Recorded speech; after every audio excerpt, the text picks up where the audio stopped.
Pour la première partie, pendant des années, le télescope spatial James Webb a semblé représenter le dernier mot en matière d'observation de l'univers, un miroir plus grand, une vision plus profonde et des images remontant jusqu'aux premiers instants du cosmos. Il a donné à l'humanité l'impression d'avoir enfin construit l'œil ultime capable d'explorer l'espace. Mais aujourd'hui, la NASA prépare une mission qui pourrait changer les règles du jeu d'une manière totalement différente. Non pas en regardant encore plus profondément une minuscule portion du ciel, mais en observant un espace si vaste et avec une rapidité telle qu'elle pourra mesurer la forme même de l'univers. Ce nouveau télescope n'a pas été conçu pour remplacer James Webb. Il a été créé pour révéler tout ce que Webb n'a jamais été destiné à poursuivre. La masse invisible qui maintient les galaxies ensemble, la force mystérieuse qui accélère l'expansion de l'univers et les 95% cachés de la réalité que la science est toujours incapable d'expliquer. Une fois lancée, l'astronomie pourrait cesser de se demander à quoi ressemble une seule galaxie pour commencer à comprendre ce que font toutes les galaxies en même temps. Sur le papier, le nouvel observatoire de la NASA ne ressemble pas au successeur évident de James Webb. Son miroir mesure 2,4 mètres de diamètre, soit une taille comparable à celle de Hubble, et bien plus petite que le miroir de 6,5 mètres de Webb. Si l'on juge un télescope uniquement par la taille de son miroir, on pourrait croire qu'il s'agit d'un retour en arrière. Mais c'est précisément là que se cache le piège, car la véritable puissance de ce télescope ne réside pas seulement dans sa profondeur d'observation, elle réside dans son échelle. Cet observatoire possède quelque chose que Webb n'a pas, un champ de vision environ 100 fois plus vaste. Cela signifie qu'une seule image pourra couvrir une immense portion du ciel, une région qui demanderait à James Webb près d'une centaine de prises de vue distinctes pour être photographiées entièrement. L'un agit comme un microscope d'une précision extraordinaire. L'autre fonctionne comme une gigantesque machine de cartographie cosmique. James Webb peut révéler une seule galaxie avec un niveau de détail presque inimaginable. Roman, lui, pourra montrer ce que font des milliards de galaxies à travers l'espace et le temps. Et cette différence est bien plus importante que la plupart des gens ne l'imaginent, car les plus grands mystères de la cosmologie ne peuvent pas être résolus en étudiant les objets un par un. Pour comprendre la matière noire, l'énergie noire et la structure de l'univers à ses plus grandes échelles, il faut une puissance statistique gigantesque. Il faut des échantillons immenses. Il faut une vision d'ensemble. Et c'est exactement pour cela que Roman a été conçu. Il ne cherche pas à surpasser James Webb sur son propre terrain, il accomplit une mission que Webb n'a jamais été pensé pour remplir. Voici pourquoi ce télescope est si important. Tout ce que l'humanité a déjà vu, touché, respiré, construit ou étudié, toute la matière ordinaire qui compose les étoiles, les planètes, les océans, les êtres vivants et nous-mêmes, ne représente qu'environ 5% de l'univers. Les 95% restants sont constitués de matière noire et d'énergie noire, des composantes invisibles qui dominent le cosmos, tout en restant parmi les plus grands mystères de la physique moderne. La matière noire révèle son existence parce que les galaxies tournent beaucoup trop vite pour être maintenues ensemble uniquement par la matière visible. Les étoiles situées à leur périphérie devraient être éjectées dans l'espace. Pourtant, elles restent en orbite. Quelque chose d'invisible fournit une gravité supplémentaire. L'énergie noire est encore plus étrange. Elle semble être responsable de l'accélération de l'expansion de l'univers, poussant l'espace lui-même à s'étendre de plus en plus rapidement au fil des milliards d'années. Nous savons que ces phénomènes sont bien réels car leurs effets sont mesurables, mais leur véritable nature demeure profondément inconnue. Et c'est précisément là que Roman devient l'un des instruments scientifiques les plus fascinants jamais construits. Il a été spécialement conçu pour mesurer directement les effets de ces forces invisibles sur la lumière et sur la structure du cosmos. Pas simplement pour les déduire de manière approximative, pour les mesurer avec une précision inédite et à une échelle jamais atteinte. Pendant des décennies, les astronomes ont rêvé d'un instrument capable de cartographier l'invisible. Roman est probablement ce qui s'en rapproche le plus. Ce n'est pas simplement un télescope destiné à produire de magnifiques images, C'est une machine construite pour révéler ce que nous ne pouvons pas voir en observant la manière dont cela déforme tout ce qui l'entoure.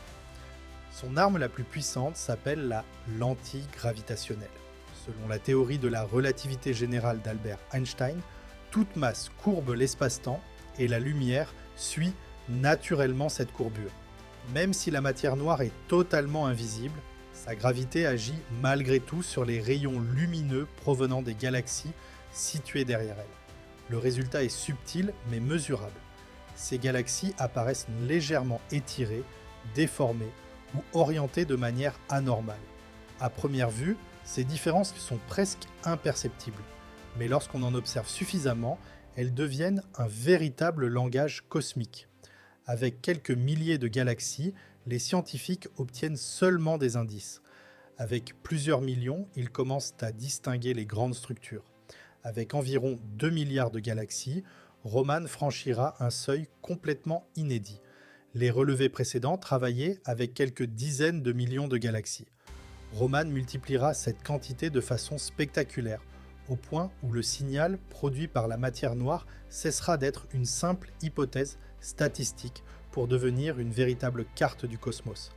Pour la première fois, les chercheurs pourront construire d'immenses cartes tridimensionnelles montrant la répartition de la matière noire à travers des volumes gigantesques de l'univers. Mais ce n'est pas tout.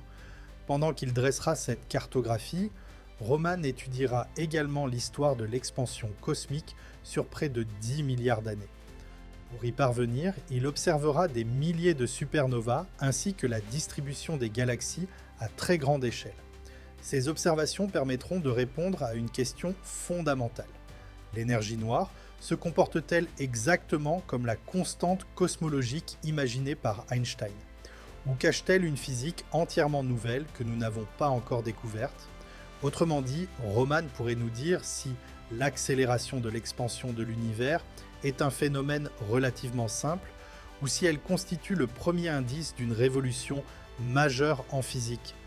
Aussi impressionnante que soit cette mission consacrée à l'univers sombre, elle ne représente pourtant qu'une partie des capacités de Roman. En parallèle, le télescope surveillera près de 100 millions d'étoiles situées vers le bulbe de notre galaxie. Son objectif sera de détecter des événements appelés micro-lentilles gravitationnelles. Ces phénomènes se produisent lorsqu'un objet passe exactement devant une étoile beaucoup plus éloignée. Sous l'effet de sa gravité, cet objet agit comme une loupe naturelle qui amplifie temporairement la lumière de l'étoile située derrière lui. Si cet objet possède une planète, celle-ci laisse à son tour une signature supplémentaire extrêmement discrète dans le signal lumineux. Pourquoi est-ce si important ? Parce que cette méthode permet de découvrir des planètes que les techniques classiques, comme celles utilisées par les missions Kepler ou TESS, détectent rarement. Les méthodes traditionnelles repèrent surtout les planètes qui passent devant leur étoile vue depuis la Terre. La micro-lentille gravitationnelle, elle, est particulièrement efficace pour découvrir des mondes beaucoup plus éloignés de leur étoile. Des planètes froides, parfois comparables à Jupiter, Saturne, Uranus ou Neptune dans notre propre système solaire. Ces mondes sont essentiels si nous voulons comprendre à quel point notre système planétaire est commun ou exceptionnel. Les scientifiques estiment que Roman découvrira plusieurs milliers de nouvelles exoplanètes. Grâce à lui, nous disposerons enfin d'une vision beaucoup plus complète de la diversité des systèmes planétaires présents dans notre galaxie. Et pourtant, beaucoup d'astronomes savent qu'il existe quelque chose d'encore plus passionnant. Les découvertes les plus importantes sont presque toujours celles que personne n'avait prévues. Hubble l'a démontré, James Webb l'a confirmé, et Roman fera presque certainement de même. Lorsqu'un télescope commence à observer le ciel avec une telle combinaison de résolution, de rapidité et d'étendue, l'inattendu devient pratiquement inévitable. Des phénomènes transitoires inconnus, des événements de lentilles gravitationnelles totalement inhabituels, de nouvelles catégories d'objets célestes, ou peut-être même des signaux que nous ne savons pas encore nommer. Officiellement, la mission de Roman consiste à mesurer l'univers invisible. Officieusement, sa véritable mission est de surprendre toute la communauté scientifique. La partie la plus fascinante de Roman ne réside peut-être pas uniquement dans le fait qu'il puisse observer 100 fois plus de ciel que James Webb dans le même laps de temps. Le véritable bouleversement vient de ce que cette vitesse va changer dans la manière même de pratiquer l'astronomie. Pendant la plus grande partie de l'histoire de cette science, les grandes découvertes naissaient souvent d'une observation longue et minutieuse d'un seul objet, d'une seule région du ciel ou d'une seule énigme cosmique. Roman inaugure une époque complètement différente. Une époque où le ciel devient un immense champ de données, si vaste que des structures jusqu'alors invisibles ne pourront plus rester cachées simplement parce que personne ne disposait d'une couverture suffisamment importante pour les remarquer. Prenez un instant pour imaginer les chiffres. 2 milliards de galaxies étudiées pour comprendre l'énergie noire. 100 millions d'étoiles surveillées afin de détecter de nouvelles exoplanètes grâce aux micro-lentilles gravitationnelles. Jamais un télescope spatial n'a réuni un tel volume d'observations avec une cadence aussi élevée.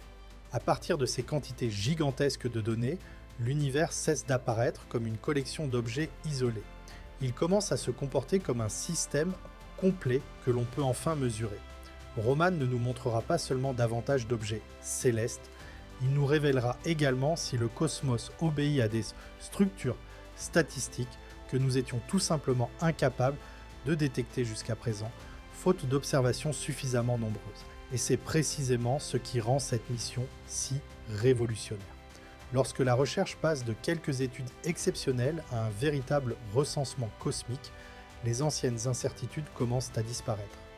Deux possibilités s'offrent alors à nous. Soit les empreintes de la matière noire apparaîtront clairement à l'échelle de l'univers, soit quelque chose d'essentiel manque encore dans notre compréhension actuelle de la gravitation. De la même manière, soit l'énergie noire se comportera de façon cohérente pendant des milliards d'années, soit nous serons confrontés à un problème de physique bien plus profond que tout ce que nous imaginons aujourd'hui. Roman ne se contente donc pas d'élargir le champ de l'astronomie. Il oblige l'univers lui-même à fournir des réponses plus précises. Une autre erreur fréquente consiste à croire que Roman et James Webb sont des concurrents. En réalité, ils sont parfaitement complémentaires.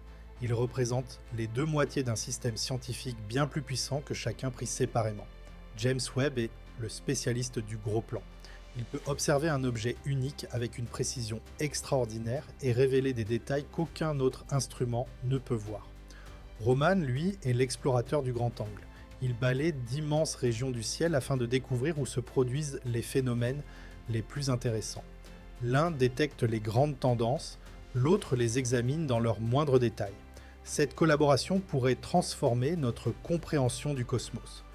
Roman identifiera des lentilles gravitationnelles étonnantes, des supernovas inhabituelles, des galaxies aux formes inattendues, des signaux d'exoplanètes et des régions où la matière noire semble influencer l'espace de manière particulièrement spectaculaire. Ensuite, James Webb pointera son immense miroir vers ces cibles précises afin de les analyser avec une finesse que Roman n'a jamais été conçu pour atteindre. En d'autres termes, Roman découvrira où l'univers cache ses secrets, et Webb s'approchera suffisamment près pour les lire. C'est peut-être la raison la plus profonde expliquant l'importance de cette mission. Roman n'est pas simplement un nouveau télescope qui vient rejoindre les autres. Il est la pièce manquante qui permettra à toute la flotte des observatoires spatiaux de devenir encore plus performants. James Webb nous a montré à quoi ressemblent des objets extraordinaires. Roman est sur le point de nous révéler où ils se trouvent, à quelle fréquence ils apparaissent et à quelle échelle ils façonnent l'univers. Ensemble, ces deux télescopes permettront enfin à l'astronomie de réaliser ce qu'elle a rarement réussi à faire simultanément, comprendre à la fois la forêt et chacun de ses arbres.